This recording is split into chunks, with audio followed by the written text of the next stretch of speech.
Film Club. What does not updated mean? It means it didn't update. Thank you very much for joining us on an episode of Film Club. I am one your host, Andy Harrison. To my right, as always, it's the unupdated Annie Donaldson. fuck. Okay. Yeah. Hi. Every single week in Film Club, we invite you along to watch a film with us. We dive into some of cinema's best before you meeting back here to talk it out. Andy, what have we been watching this week? Rio Bravo. At request of Ahmed. So thank you very much again, Ahmed. What is Rio Bravo about? John Wayne's the sheriff, and he's got a couple of deputies. One of the deputies is an alcoholic because he had a past woman and he had a shit time, so he turned to drink. And the deputy dude tries to beg money from this guy. This guy's like, you fucking scrot. A little brawl ensues. Was that verbatim there? Yeah. A little brawl ensues, and the guy who's like fucking cocky turns around and shoots someone who's trying to break it up. He then goes to jail. His brother, who's very protective of him, loves him very much, decides he wants to try and break him out and sends person after person, assassin or just people or the kind of like mercenaries to try and get him back. And it's about John Wayne fending off these guys and this brother. I can't remember what they're called. What the brother's called? Steve and Owen. Fuck off. And he basically tries to get him back, and it ends up with them capturing dude, and then they do a little trade person for person, and it then turns into a shootout, and John Wayne wins, and he wins a woman. So, Western. Worth mentioning first, John Wayne, but also our what's the fella's name who has just been dumped by his girlfriend. Dude is in the dude is James Dean. James Dean, isn't it? It's James Dean. I like James Dean. I wasn't sold on John Wayne. Go on. I'm interested now. I was about to set the scene a bit more, but we're going to dive straight in because that's a really interesting statement to make. I know. I just felt that James Dean had depth to his character. He had emotion about him. And obviously he's got more of the soul, but like he's this guy who's been through this turmoil. He's on the lowest of the low, he's begging for money for a drink, and then he picks himself back up, and you see his character progression throughout the whole of the film. Yeah. You see the sharpshooting. There's that great scene where he's all those guys lined up, and he turns around and sees the guy up there, and he goes, I knew he was up there, there's blood in the drink. And I was like, fucking right, dude, man. Plus he's got a cool name. John Wayne, called John.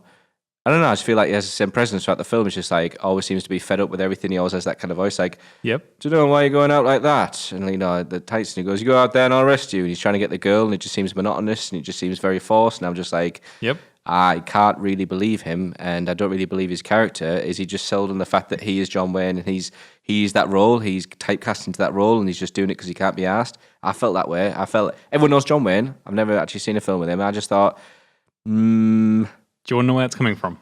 Go on.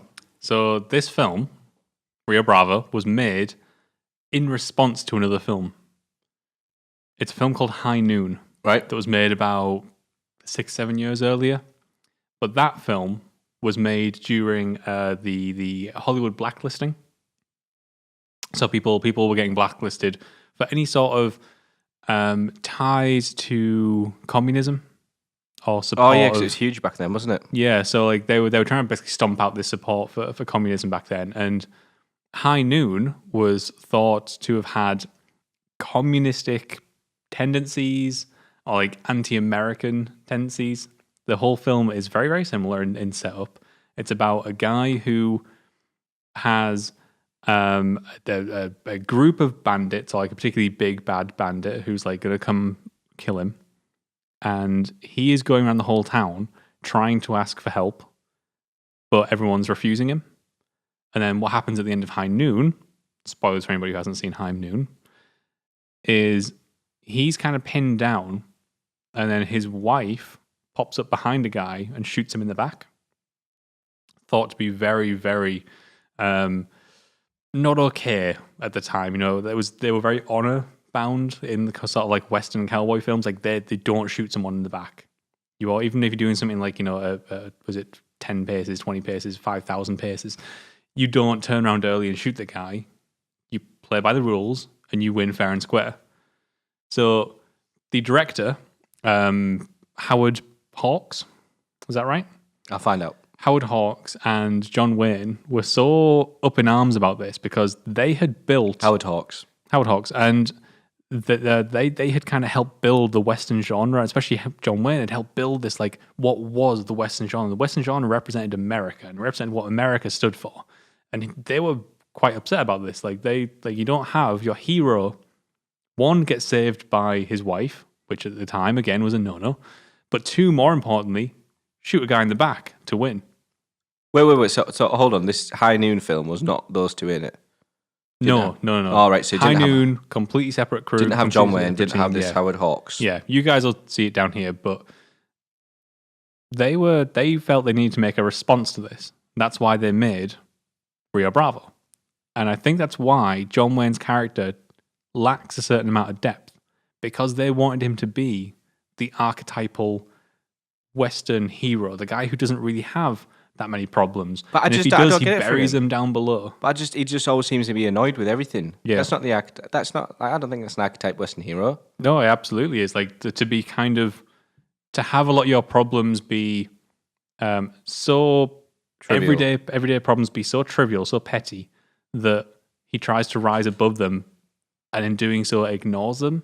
But then in this story, ultimately has to come to kind of accept and understand them.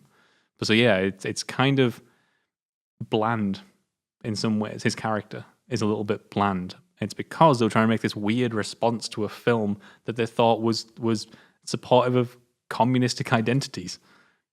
That's very interesting. Trivia time with Andy Harrison. Bringing it back. How do you feel about that?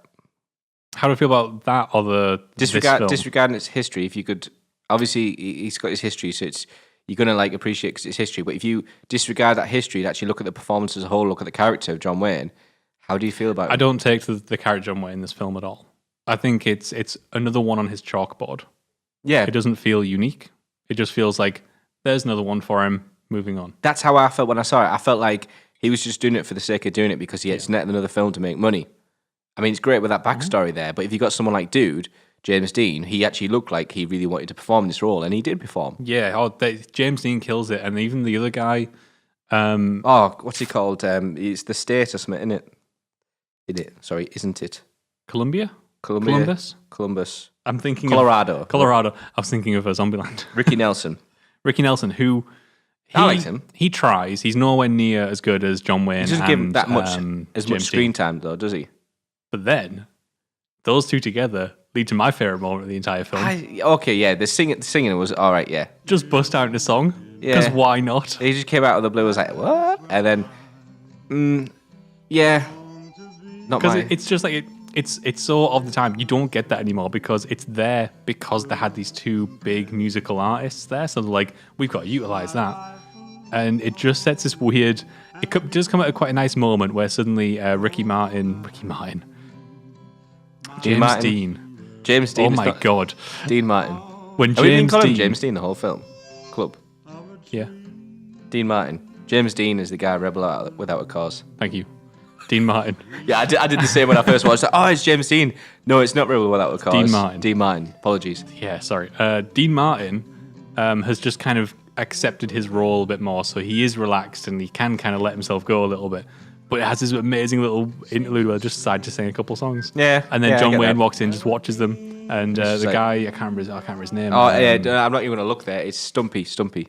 Yeah, Walter Brennan, who I liked he's him, also but- he's also like sitting there happy as Larry, playing the harmonica every now and again, chipping in with some of the songs. He reminds me of just one of those guys that everyone kind of knows. He's the guy that's always fucking present, that's really fucking annoying, doesn't shut up, but at the same time is quite like, he's like the granddad that doesn't shut up. I'm not granddad. You're One other older thing I than want to me. bring up while we're on performances is we have The lady. Angie Dickinson. True. From now on, she'll be called the Lady. She is great. Not only is she great in terms of how she performs the role, but I the love the role end scene. itself is Yeah, the end awesome. scene is class. Are you familiar with the term a Hawksian woman? So a Hawksian woman is an archetype that was built by Howard Hawks. Oh. And it's basically a term used to represent a period of films which had very strong female characters. Female characters that didn't necessarily need saving. Female characters that knew exactly what they wanted and were willing to be very straight about it, very open about it. That could be both, for for themselves in a personal way or in a sexual way. They're very open, very straight, and they always try and get what they want. Basically, a Hawksian woman was a very positive movement for female characters in cinema before it was ultimately stomped out for a few more decades. But she's great in this. I liked her, and I like that end scene. I like the amount of effort she tried to put in. Then it pissed me off because, of course, what's he called? John Wayne, sorry. I was just like, you're not like backing it. She's like all over him. She's like, oh yeah, it's indirectly, he just said he loved me sort of thing. And I was just like, no, he didn't. Yeah, that's a little... I was just thinking, if there's anyone to go for this film, go for Dean Martin. Go for Dude. He's the one with woman issues. He's you one can't of these... have Dean Martin outstage John Wayne. John Wayne would not have that. Oh, yeah. But that's the weird sort of political climate these classic westerns found themselves in. And it often hurts the film. This film's a really lovely, simple setup of like, we've got these protagonists. We've got our protagonists, but our protagonists have captured an antagonist, and the antagonist is this key member of this gang, and it's very simply, you either do what we want, or there will be this consequence. And there's the law that stands in the way that says, we're not going to do what you want. I am the law. I am the law, said John Wayne. We're not going to do what you want, because we are honorable Americans. Like there's your setup. Very simple, very easy to navigate. And what it does within it, to its credit, is that it doesn't often rely on action set pieces. It doesn't rely on like shootouts or chases or like any sort of particular imagery which is just there for the purpose of entertainment. Instead, it does try to do a lot of character stuff. How successful it is with that character stuff, I'm not so sure.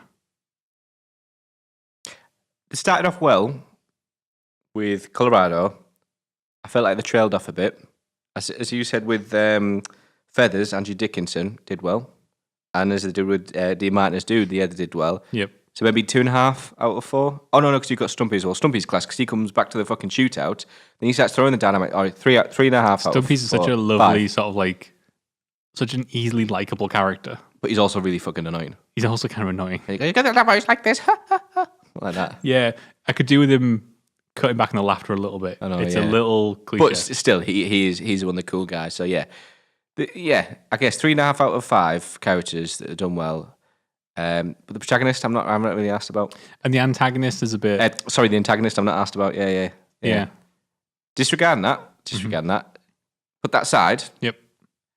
How do you feel about the technicalities of the film? So, for example, how is it? I wouldn't know. Western tend to be shot in a particular way.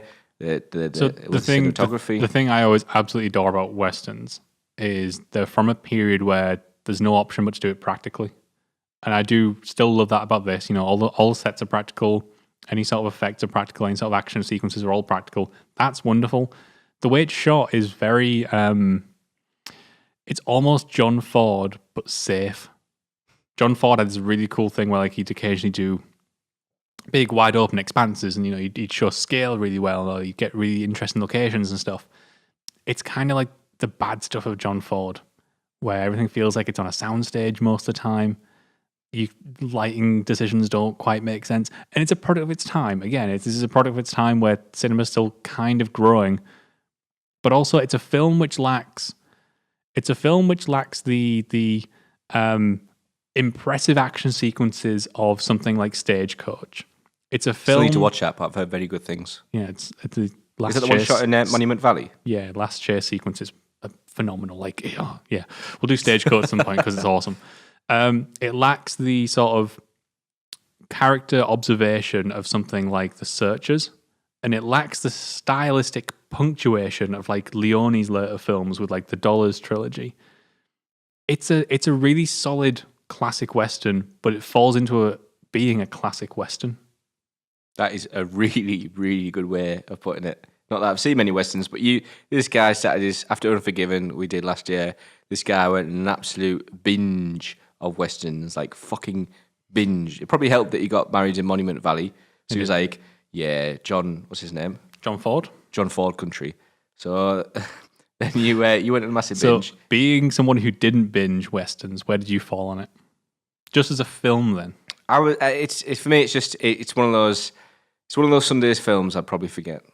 So it's a Sunday film, meh. Do you know what? Funny enough, I was giving you flack the other day for every film being a Sunday film.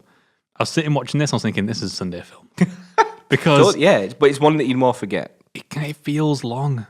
Yeah. Everything's got pacing problems. It feels long. It's actually not that long. It's what, 2 hours, 20 minutes? Yeah, so it's like, compared to some of the films we've been doing recently, it's not as long as some of the stuff we have been watching.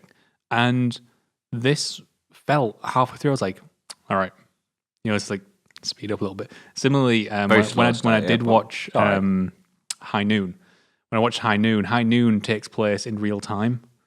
So the idea is like from when he finds out that there's a bandit like that coming, idea. That they're like, you've got an hour, and then the hour plays out 24.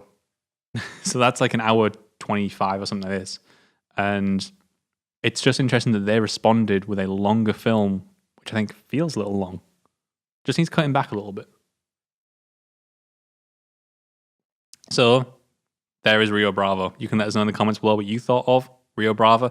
Also, let us know what your favorite Western is, because I am always looking out for recommendations, and I'll make Andy watch them as well. I will get round to watching them. You can let us know in the comments below, let us know on Twitter, or you can join us next week as well, because next week we're going to be moving forward with another film for Film Club. This one is trepidatious, given our past, but what are we visiting next week? We're going to Tarantino, so this guy can have a fucking rant, and a very dialogue-heavy rant at Reservoir Dogs. Reservoir Dogs. So you can join us next week. If you want to be part of the club, get watching, and we'll see you all then.